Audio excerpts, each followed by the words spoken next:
इससे पहले वाले वीडियो के अंतर्गत अपन ने क्या किया था, जो कि लोक प्रशासन के विकास के 6 चरण हैं, उसके अंतर्गत अपन ने क्या कि पहला चरण कंप्लीट कर लिया था। अब क्या है कि जो लोक प्रशासन के विकास का दूसरा चरण है, उसे दूसरे चरण को अपन क्या किया करने वाले हैं। दूसरा चरण है, उसका जो टाइम पीरियड है वो क्या था, 1927 से 1937 तक था।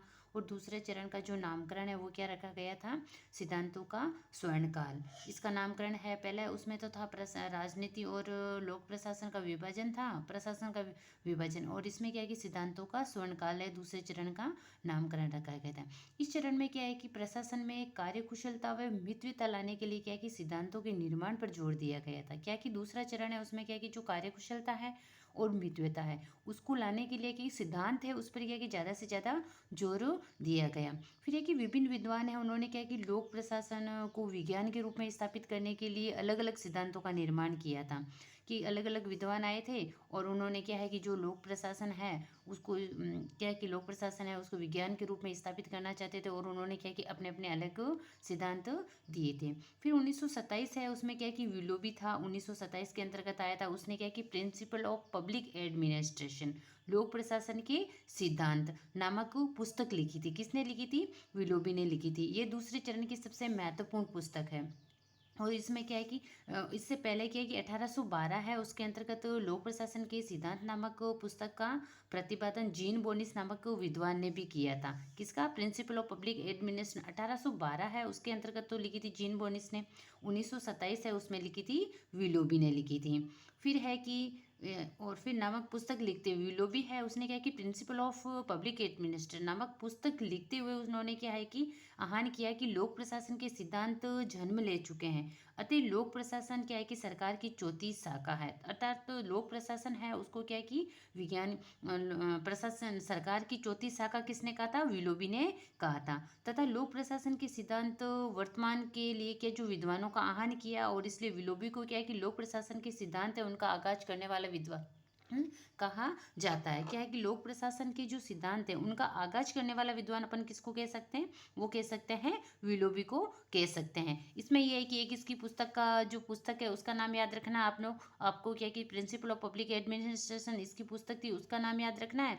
और यह है 1927 में लिखी थी इसने, लेकिन 1812 है उसके अंतर्गत जीन बोनिस ने ये पुस्तक लिखी थी। और जो है कि लोक प्रशासन है उसको सरकार की चौथी शाखा किसने कहा था, तो विलोबी ने उसकी सरकार की चौथी शाखा कहा था। फिर है कि जो क्या है कि प्रशासन जो कि सिद्धांत है, लोक प्रशासन के सिद्धांत है उनको आगाज करने वाला विद्वान अपन किसको कह सकते हैं, तो अपन क्या है कि विलोबी को कह सकते हैं। अगला है देखो, जैसे कि ये हेनरी फ्योले हैं।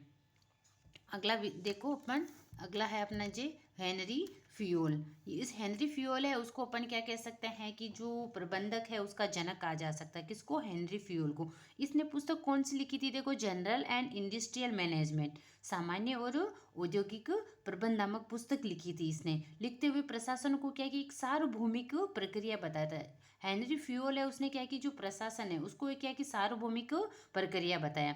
हेनरी फ्यूल ने क्या कि संगठन के कितने सिद्धांत दिए थे, 14 सिद्धांत दिए थे, और उसने क्या कि पीओसीसी की अवधारणा का प्रतिपादन किया था। फिर एक ही पद सोपान है, उसके जो दोष है उनको दूर करने के लिए गैंग प्लान, लकड़ी का फुट्टा नामक सिद्धांत भी किसने प्रतिपादित किया था, वो भी हेनरी फ्यूल ने किया था। मैं चाहती हूँ कि जैसे कि है कि कम से कम बाकी तो नहीं हो, तो जो लोक प्रशासन है, लोक प्रशासन के ऐसे शॉर्ट्स नोट्स है वो क्या कि आपको मैं जैसे कि सप्ताह में 2 क्लास आ सकती है या 3 क्लास आ सकती है, ये क्लास आप देखिए, इसमें आपको क्या है कि बहुत आपको बेनिफिट मिलेगा। जिसमें आपके लोक प्रशासन है तो लोक प्रशासन के जो क्वेश्चन आएंगे वो देखना, घुमा फिरा के कहीं से आओ तो वो क्या है कि इसमें से आपको क्वेश्चन देखने को मिल सकते हैं। तो अगर आपको ये यूजफुल लगता है तो आप उसको क्या है कि मेरे चैनल को लाइक कर सकते हो, सब्सक्राइब कर सकते हो, अच्छे से ज़्यादा अपने जो फ्रेंड है उन फ्रेंड सर्किल के पास उसको क्या कि सेंड कीजिए। तो अपन ने 2 विद्वान पढ़े, एक तो विलोबी पढ़ा है और एक बड़ा हेनरी फ्यूल। तो इसमें जो इनका जो है इनकी पुस्तक है उनको याद कीजिए, और इन्होंने क्या कि कितने सिद्धांत दिए थे और कौन कौन सी अवधारणा दी उनको आपको याद करना है, क्योंकि ये आपको जो कथन कारण है या मिलान वाले है उसमें क्या कि अच्छे से पूछे जा सकते हैं।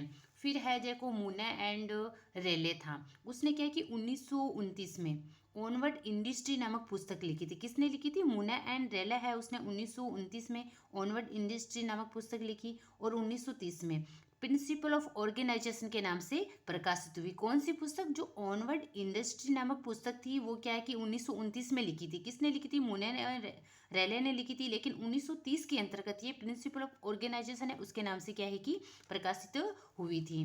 फिर अगला देखिए, जैसे कि है अपने गुलिक एंड उर्वरिक है, उसने क्या है कि 1937 के अंतर्गत, कब लिखी थी? 1937 है, उसके अंतर्गत लिखी थी paper on science of public administration. इसका जो हिंदी नाम है वह लोक प्रशासन के विज्ञान पर एक लेख नामक पुस्तक लिखी तथा लूथर गुलिक ने पोस्ट कॉरप सिद्धांत का प्रतिपादन किया था। किसने? लूथर गुलिक है, उसने पोस्ट कॉरप सिद्धांत का प्रतिपादन किया।